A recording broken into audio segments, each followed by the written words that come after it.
Hello and welcome. So this is our second daily dose and the purpose of this daily dose जो भी subject हम लोगों का complete हो गया है सो आपका कनेक्टिविटी कंटिन्यू रहे till the exam we will try to bring this daily dose weekly 2 और 3 टाइम्स जो भी सब्जेक्ट कंप्लीट हो गया ताकि आपका सब्जेक्ट से कनेक्टिविटी कम्प्लीटली टूटे ना और आप जो है पैरेलली दूसरे सब्जेक्ट्स पे ज़्यादा टाइम दे करके उनको भी कवर कर सको। तो एक फर्स्ट सो हम लोगों का लीनियर अलजेब्रा कंप्लीट हो गया और already one of the daily dose we have done for this week and this is the second that we are going to do, right? So you can look at the first lecture for the more details. So we have the first question here and what it is given that we have the 6 vector, so v1 v2 till v6 in R4. So what does it mean that we have 6 vector, right? और जो भी vectors pick किए गए हैं we are picking all this vector from the 4 dimensional space, मतलब कि हर एक vector के पास 4 कंपोनेंट होगा। So this is your first vector and this is your second vector. So इसी तरह से आपके पास 6 वेक्टर है ऐसा, right? Which of the following statement is false? So we have to find कि कौन सा स्टेटमेंट फॉल्स होगा। It is not necessarily that these vector span R4. So this statement is true. Why? क्योंकि हम देखो ठीक है मेरे पास 6 वेक्टर है, मैं क्या करूँगा कि एक ही लाइन पे पहला वेक्टर मैंने इसको पिक कर लिया, दूसरा वेक्टर इसको पिक कर लिया, तीसरा वेक्टर यहाँ पिक कर लिया, मतलब कि एक ही लाइन से सारा वेक्टर 6 का 6 वेक्टर बिलोंग करता है, right? So obviously this whole space is not spanning the 4 dimensional space, right? Because this is a only line, so it is not going to span the complete 4 dimensional space. So it is not necessarily that these vectors span the 4 dimensional space. So this statement is correct, right? But what we have to find is the false statement. Now let's look at this statement 2. These vectors are not linearly independent. So first of all इनके बारे में कुछ बोला नहीं गया कि कौन से जो ये 6 वेक्टर है वो डिपेंडेंट है या इंडिपेंडेंट है। सो और कैसे हम लोग इसमें क्या कमेंट कर सकते हैं, जैसे कि देखो हर एक वेक्टर के पास कितने हैं, 4 कंपोनेंट है ना, क्योंकि सारे वेक्टर 4 डायमेंशनल स्पेस से आए हुए हैं। So each vector will have the 4 component, right? Because उनको स्पेसिफाई करने के लिए मुझे 4 कंपोनेंट चाहिए, right? So these are the 6 vectors, right? So this is 1 2 3 4 5 6, right?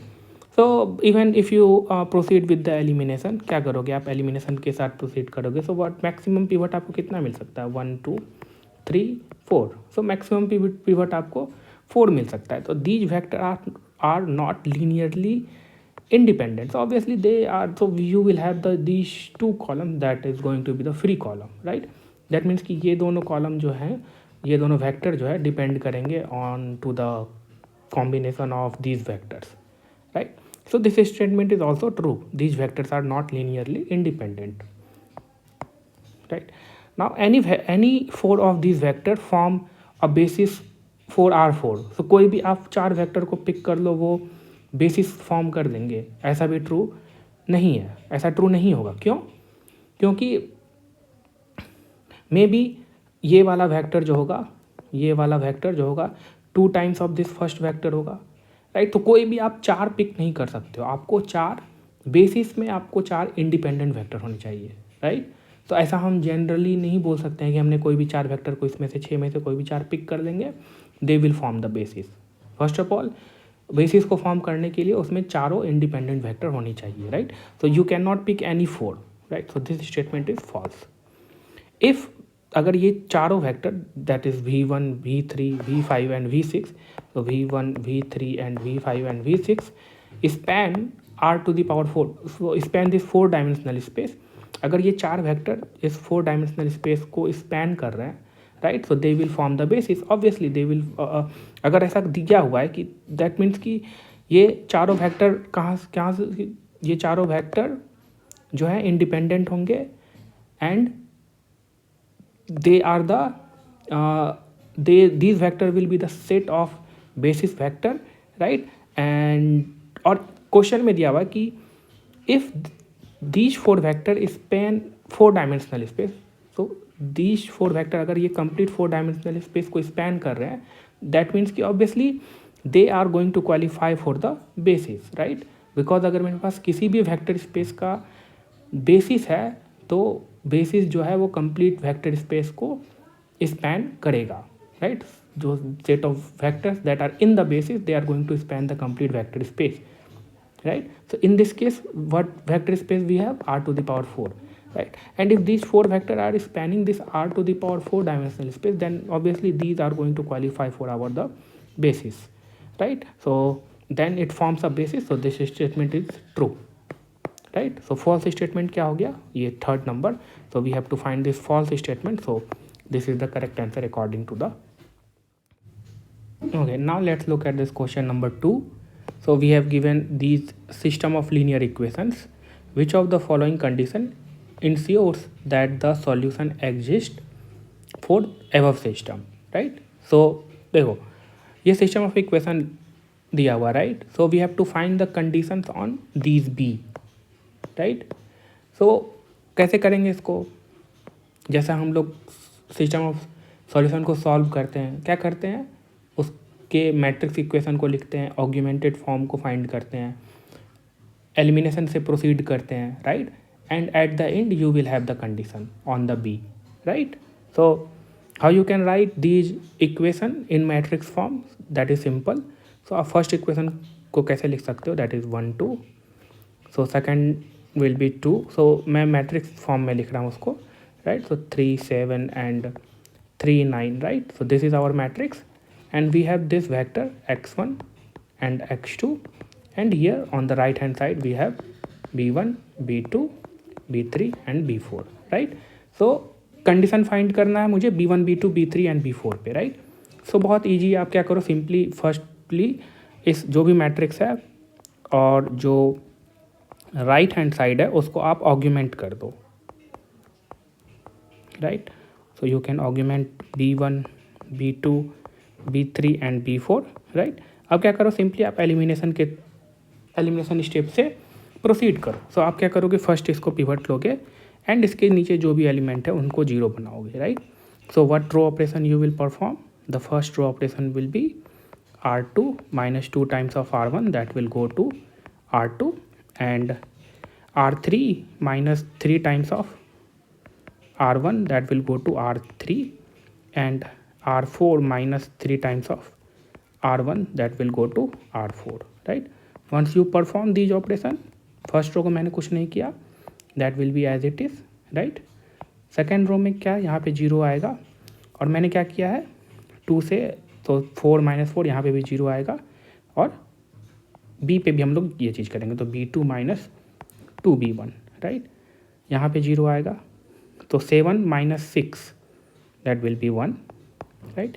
And b3 minus 3b1, यहाँ जीरो होगा. 9 माइनस 6 दैट विल बी 3, और यहाँ कितना हो जाएगा b4 minus 3 times of b1, right? अब देखो सेकेंड पिवट के पोजीशन पे क्या है, जीरो है, right? But we can do the row exchange, there is no harm in doing the row exchange, right? So इस जो ये आपका क्या करो, सेकेंड रो को जो है थर्ड पे भेज दो, और थर्ड रो को जो है सेकेंड पे ला दो, right? You can do that. So why we can do that? so that you can go through my lectures. I have covered all these things कि रो एक्सचेंज से क्यों नहीं इफेक्ट पड़ेगा सॉल्यूशन ऑफ इक्वेशन पे, right? Obvious सी बात है, अगर आप इसको बैक सब्स्टिट्यूशन करके इसका इक्वेशन लिखोगे तो आप फर्स्ट इक्वेशन को पहले लिखो या सेकंड इक्वेशन को पहले लिखो, कोई फ़र्क नहीं पड़ता है. And that is what we are referring the row exchange, right? So यहाँ पे क्या हो जाएगा आपका, यहाँ पे थर्ड रो वाला आएगा ना, तो b3 minus 3 times of b1, और यहाँ पे सेकेंड रो वाला that is b2 minus 2 times b1, और यहाँ पे क्या हो जाएगा b4 minus 3 times b1, right? Now we have the pivot in our second row. The first pivot is this one, second pivot is this one, right? Now what we can do, we can produce zero below this pivot. So यहाँ पे तो already zero है, इसको zero करना पड़ेगा. तो इसके लिए आप कौन सा रो ऑपरेशन परफॉर्म करोगे to do that? what row per, so r4 minus 3 times of R2 that will go to R3 sorry R4 right. So आपने रो 1 पे किया है कुछ नहीं, so row 1 will be as it is. Row 2 पे कुछ किया है नहीं, so row 2 will be as it is. Row 3 पे आपने कुछ किया है नहीं, so row 3 will be as it is. Row 4 पे क्या किया, यहाँ 0 यहाँ 0. क्या किया आपने रो 4 में से, तो रो 4 is B4 minus 3B1 minus times आपने क्या किया है 3 टाइम्स ऑफ रो 2 लिया है, सो 3 times of this one. So 3 times of this one लोगे तो यहाँ कितना हो जाएगा. सो यहाँ पे जगह नहीं है, इसको मैं यहाँ पे लिखता हूँ. So B4 minus 3B1 minus 3 times of row 2, so B3 minus 3B1. तो ओवरऑल ये कितना हो जाएगा B4 minus 3B1 minus 3B3 plus 9B1 right. So ये 9B1 9 कितना हो जाएगा 6B1 और ये कितना हो जाएगा minus 3B3 right and plus B4 right. तो ये यहाँ पे ये सारा चीज़ राइट. अब देखो कंडीशन कैसे पता करेंगे, तो right hand left hand side देखो इधर क्या है 0 है. जब आप इस इक्वेशन को इस मैट्रिक्स इक्वेशन को बैक सब्स्टिट्यूशन करके ओरिजिनल जो सिस्टम ऑफ इक्वेशन लिखोगे तो आप क्या करोगे यहाँ से इसको बैक सब्स्टिट्यूशन करना स्टार्ट करोगे. तो यहाँ पे लेफ्ट हैंड साइड में क्या मिलेगा आपको 0 टाइम्स x1 करोगे प्लस 0 टाइम्स x2, तो लेफ्ट हैंड साइड में 0 मिलेगा. दैट मीन्स कि राइट हैंड साइड तो अगर सॉल्यूशन मुझे पाना है तो राइट हैंड साइड को भी 0 होना पड़ेगा. दैट मीन्स कि फर्स्ट कंडीशन क्या हो गया कि 6B1 minus 3 times of B3 plus B4 should be equals to 0. That is the first condition. अब देखो ये रो भी क्या है आपका 0 है right. So left hand side अगर 0 है तो राइट हैंड साइड को भी 0 होना पड़ेगा. दैट मीन्स कि B2 minus 2B1 that should be equals to 0. So यहाँ से आप क्या लिख सकते हो B2 is equals to 2B1. So these are the 2 conditions on B to have a solution. तो देखो इसके अकॉर्डिंग करेक्ट आंसर कौन सा होगा. ये B3 है तो ये भी नहीं होगा, ये B3 है, B2 ये है बट यहाँ पे ये ठीक है ये भी नहीं होगा. करेक्ट आंसर देख लो 6. तो A is the correct answer for this question. Okay, now let's move to next. Okay, now let's look at this question number 3. So this is very easy question. So what we have to find is the distinct eigenvalue of the matrix. कितने number of distinct eigenvalue है right. So अगर आप इस matrix को observe करो, so this matrix is in upper triangular form. So जब भी कभी मैट्रिक्स ट्रायंगुलर फॉर्म में हो ना तो उनके जो डायगोनल एलिमेंट होते हैं ना वही आइगन वैल्यू होते हैं. जब भी कोई मैट्रिक्स ट्रायंगुलर फॉर्म में है वो अपर ट्रायंगुलर भी हो सकता है लोअर ट्रायंगुलर भी हो सकता है राइट. जैसे कि ये इस केस में ये अपर ट्रायंगुलर है तो उनके जो डायगोनल एलिमेंट होते हैं ना वो क्या होते हैं वही आइगन वैल्यू होते हैं जब भी कोई ट्रायंगुलर मैट्रिक्स हो right. So here we have the eigen value that is λ1 is equals to 2, λ2 is equals to 1, λ3 is equals to 3 and λ4 is equals to 2. So हमें क्या फाइंड करना है number of distinct eigen value. तो कितने number of distinct eigen value है. So 1 2 3. So these two are same. So we have the 3 distinct eigenvalue. Okay, now let's look at this question number 4. So we have given 2 statements and we have to find that which of the statement is true or both true or both false or one of these is true or false. So we have given this matrix M और उस matrix का size दिया हुआ है that is M cross N and we have condition on this M. So number of rows are greater than number of column right and both should be greater than equals to 2 right. और rank of matrix दिया हुआ है M का वो क्या है N है. इसका मतलब क्या हुआ कि आपके पास जो मैट्रिक्स है वो थिन टाइप का मैट्रिक्स होगा. थिन टाइप का मैट्रिक्स मतलब कि आपके पास मे बी M रोज होगा और N कॉलम्स होगा. यहाँ पे देखो कितने रोज है M रोज है राइट एंड N कॉलम्स है. तो कॉलम तो 2 ही है बट रोज आपके पास ज़्यादा है right. So this type of matrix that is the thin type of matrix right. Then the system of equation mx is equals to 0 has x is equals to 0 as the only solution. So इसका rank क्या दिया हुआ है rank दिया हुआ है इस matrix M का that is the n. मतलब कि आपको दोनों कॉलम्स में पिवट मिल जाएगा राइट. दैट मीन्स कि ये दोनों वेक्टर जो होंगे column vector those are going to be the independent vector right. और इसका मतलब क्या होता है मैट्रिक्स टाइम्स वेक्टर मतलब कि this x tells you how to take the linear combination of the columns of this matrix M, right? And if this linear combination is producing this 0 vector, right, and M has the columns that are the independent column, right, then according to the definition of this independent vector, that x should be only the 0, right इसको इस तरह से भी आप देख सकते हो, यानी तो आप क्या करो यहाँ से बैक सब्स्टिट्यूशन करके भी देखो तो यू विल फाइंड कि because this X what does this X tells कि how to take the linear combination of the columns of this matrix M, right, and all the columns of this matrix M are the independent vector, right? अगर सारे columns independent vector है तो एक ही ऐसा linear combination होगा जो कि zero produce कर सकता है, that is the zero combination, और भी कोई ऐसा नॉन जीरो कॉम्बिनेशन नहीं होगा जो कि जीरो प्रोड्यूस करेगा। अगर ऐसा होता तो इनके जो कॉलम्स होते हैं ना वो डिपेंडेंट कॉलम होते हैं, right? So all these things we have covered in very detailed manner, right? So this statement is true.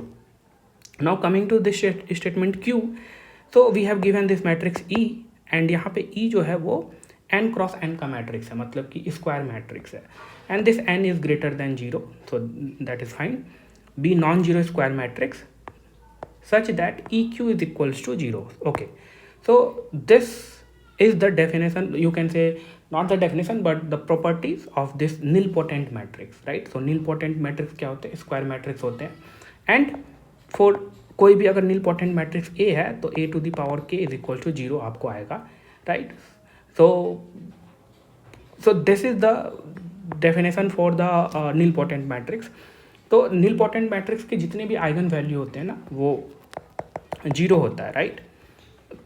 So this E will have the eigen value 0, right? इनके जो eigen value होंगे 0 होंगे, so you have to comment about this I plus E square, right? So since this E is a nilpotent matrix, right, and so if this matrix I plus E will be a singular matrix or not, right? So देखो यहाँ क्या हो रहा है ना कि जब भी आप किसी मैट्रिक्स को आई से शिफ्ट करते हो, आइडेंटिटी टाइम से शिफ्ट करते हो, तो उनके आइगन वैल्यूज़ जो है ना वो भी आई से शिफ्ट हो जाते हैं, राइट? इन जनरली हम लोग ऐसा नहीं बोलेंगे कि ए प्लस बी अगर इसका जो है अगर लैम्डा 1 आइगन वैल्यू इसका लैम्डा 2 है तो हम लोग लैम्डा 1 प्लस लैम्डा, जनरली ऐसा नहीं होता। ये भी मैंने अपने लेक्चर्स में प्रूव किया है, राइट? आपको दिखाया एग्जाम्पल्स लेके, काउंटर एग्जाम्पल्स लेके। हाँ, बट अगर कोई भी मैट्रिक्स अगर आई टाइम से शिफ्ट हो रहा है ना, मतलब आइडेंटिटी टाइम से शिफ्ट हो रहा है, तो उनका आइगन वैल्यू जो होगा वो भी आइडेंटिटी टाइम से शिफ्ट होगा। So since this E is a nilpotent matrix, इनके जो आइगन वैल्यू है वो 0 है, राइट? तो आई प्लस ई स्क्वायर का जो आइगन वैल्यू होगा that will be shifted by 1, right? So overall जो भी आइगन वैल्यू आएंगे आपके पास that will be non-zero, right? So from there we can say that this matrix is not a singular matrix. So this statement is false, right? So I will be taking a session based on the special type of matrices like nilpotent matrices and the partition matrix. So उसके लिए मैं एक different session ही ले लूँगा, right? So that was the answer to this question. So the correct answer would be P is true and Q is false, right? Option C. Now coming to this question number 5. So we have given this matrix and you have to find this a to the power 9. So power of matrices आपको find करना है, right? So what we can make use of diagonalization. So we can diagonalize this matrix A into some matrix, some eigenvector matrix X and some lambda matrix, that is the diagonal matrix, and this X inverse, right? तो अगर आपने diagonalization देखा है मेरे lectures को, so if we have this matrix A then we can diagonalize this into, so X will contain the columns of the eigen values of this matrix A, this lambda will be a diagonal matrix और इनके diagonal position पे eigen values होंगे, and this X inverse is the inverse of this matrix X, right? So overall point क्या है कि अगर आप इस a टू द पावर 9 को फाइंड करोगे that will B x lambda two the power 9 and x inverse. ये कैसे होगा? सो you can go through my detailed lecture, right? So so overall यहाँ पे ये जो लैम्डा मैट्रिक्स होगा that will have the eigen values into its diagonal position, right. तो इस मैट्रिक्स का आइगन वैल्यू क्या होगा, तो अब इसका eigen value, so one of the eigen value will be, क्योंकि देखो इसके रोज़ को जोड़ोगे, ये मैंने शॉर्ट ट्रिक्स में बताया है कि इसके रोज़ को जोड़ो, और या नहीं तो आप डायरेक्टली ये 2/2 का है तो λ1 + λ2 और डिटर्मिनेंट ट्रेस और डिटर्मिनेंट से फाइंड कर लो। So you will find that one of the eigen value is -1 and one of the eigen value is -2, right. और one of the eigen vector जो -1 के करस्पॉन्डिंग आइगन वेक्टर होगा that will be 1 1। कैसे मैं ये बोल रहा हूँ, ये मैंने टिप एंड ट्रिक्स में आपको बताया, उसका अलग से हम लोग सेशन कंडक्ट कर रहे हैं। जब भी कोई टिप एंड ट्रिक्स आता है तो वो उसका वीडियो उस प्लेलिस्ट में हम लोग कवर कर रहे हैं। तो इसमें क्या है कि आप हर एक रो को देखो, इस रो को कंपोनेंट्स को ऐड करोगे सो यू विल गेट -1, इस रो के कंपोनेंट्स को ऐड करोगे तो यू विल गेट -1, राइट। तो सेम आ रहा है एडिशन के बाद। सो आई एम 100% श्योर कि one of the eigen value will be -1 and one of the corresponding eigen vector will be 1 1, right. So that is one thing. And दूसरा eigen vector क्या है, eigen value 2 है, इसके corresponding क्या आएगा, so we can calculate. तो हम लोग क्या कर सकते हैं, a - λI times this x2 is equal to 0, ये चीज़ फाइंड करेंगे ना। तो a - λ2 कितना हो जाएगा, ये मैट्रिक्स कितना हो जाएगा, सो -3 प्लस, तो λ2 यहाँ कितना है, -2 है ना, तो +2 यहाँ पे हो गया आपका 2 and -1 0 +2 times this vector eigen vector x2 is equal to 0। तो मुझे x2 फाइंड करना है ना, तो यहाँ पे कितना हो जाएगा आपका -1 2 -1 2 times this x2 is equal to 0। यहाँ से x2 कितना आ जाएगा, तो you can proceed with the elimination, और डायरेक्टली आप ऑब्जर्वेशन से भी देखो तो ये x2 जो है आपका x2 विल बी 2 एंड -1, क्योंकि 2 टाइम्स लेंगे तो ये -2 हो जाएगा, और फिर ये 2 डॉट प्रोडक्ट ले लो इनका और इनका, तो दैट शुड गिव यू 0, और इनका भी इनका 0 आना चाहिए, तो -2 एंड -2, सो ठीक है। तो इसे करस्पॉन्डिंग आइगन वेक्टर हो जाएगा 2 -1।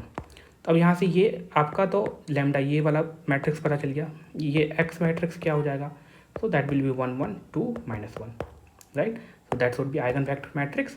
और ध्यान रखना कि जैसे यहाँ पहले आपने -1 रखा है ना फर्स्ट पोजीशन पे, डायगोनल पोजीशन पे, तो पहले आप इसको, इसके करस्पॉन्डिंग कौन सा आएगा ना, तो इसको यहाँ पे रखेंगे फर्स्ट, ठीक है। दूसरा ये है तो दूसरा पोजीशन पे ये एक्स इन्वर्स क्या हो जाएगा, तो एक्स इन्वर्स विल बी, कैसे हम लोग फाइंड करते हैं, एक्स इन्वर्स कैसे फाइंड करते हैं, सिंपली हम लोग, कुछ मैंने गलती किया है, अच्छा यहाँ पे जो है ये माइनस नहीं होगा, राइट, क्योंकि यहाँ पे 1 होगा, 2 -2 10, हाँ ठीक है, कि डॉट प्रोडक्ट आप लेकर के देखो 0 होना चाहिए, राइट। सो यहाँ पे ये माइनस नहीं होगा, एक्स इन्वर्स क्या हो जाएगा, सो इन दोनों रो को एक्सचेंज कर लिया, यहाँ -2 -1 और डिटर्मिनेंट कितना हो जाएगा 1 डिवाइडेड बाई -1, सो ये -1 रहेगा। तो ओवरऑल आपके पास जो एक्स इन्वर्स आएगा that will be -1 2 and 1, right. तो सारा चीज़ पता चल गया। और x⁴ कितना होगा, सॉरी λ⁴ कितना होगा, so this is lambda, right, what will be the λ⁴ so λ⁴ तो ये डायगोनल मैट्रिक्स है ना, तो सिंपली डायगोनल पोजीशंस को हम पावर कर देंगे, right. So that will be -1 और -2⁴ कितना हो जाएगा, -512, राइट। तो ओवरऑल आपके पास मैट्रिक्स A⁴ कितना हो गया, x कितना हो गया, सो x इज 1 1 2 1 और ये कितना हो गया, -1 0 0 -512 इंटू एक्स इन्वर्स कितना हो गया, -1 2 and 1 -1, right. So you can multiply this one and you will get A⁴ let me, तो मैंने यहाँ पे थोड़ा स्पेस के लिए साइज बना दिया, तो you can multiply these 2 matrices first, right. So that will be -1 and so that will be -10 24 and -512, right. और ये मैट्रिक्स को मैं एज इट इज़ लिख देता हूँ। सो यहाँ पे कितना हो जाएगा, फिर इन दोनों को मल्टीप्लाई करने पे, सो वी हैव दिस -1 यानी कि 1 प्लस दिस, सॉरी 1 माइनस होगा ना, 1 - 10 24 एंड -2 + 10 24 यहाँ पे कितना हो जाएगा 1 प्लस 1 माइनस 512, यहाँ पे हो जाएगा -2 प्लस 512, राइट। तो ओवरऑल आपके पास यहाँ कितना हो जाएगा, यहाँ हो जाएगा 1023 माइनस टाइम्स, राइट। और यहाँ पे हो जाएगा आपके पास 1022 और ये हो जाएगा आपका 511 माइनस टाइम्स, और ये कितना हो जाएगा 510, राइट। तो अब देखो ऑप्शंस जो दिए हुए हैं उनके अकॉर्डिंग आपको जाना होगा, राइट। तो अगर ए ऑप्शन में देखो तो यहाँ पे आपको क्या है 510i एंड 511a, राइट। और इस ए में देखो आप, यहाँ भी ये 0 है ना, यानी कि ये वाला पोजीशन पे जो एलिमेंट होगा, और अगर हम इसको ऐड करेंगे यानी कि यहाँ पे जो एलिमेंट मिलेगा ऑप्शन ए के अकॉर्डिंग, तो वो कितना आना चाहिए 510, राइट। तो ये यहाँ पे 510 है, right, that is the one. तो आप फिर बी को भी चेक कर सकते हो, वैसा कुछ हो नहीं रहा है, क्योंकि अगर आप यहाँ पे 104 आ जा रहा है और ठीक है, तो इसके अकॉर्डिंग करेक्ट आंसर ए होगा आपका, right. Also you can cross check कर सकते हो, right. So this A is, I am confirm this A is correct answer, right. So okay, that is all in this video. We will cover more question in further session, right. So इसका जो PDF है I will be putting into the Telegram group, right. Okay, that is all. We will be doing more problems in next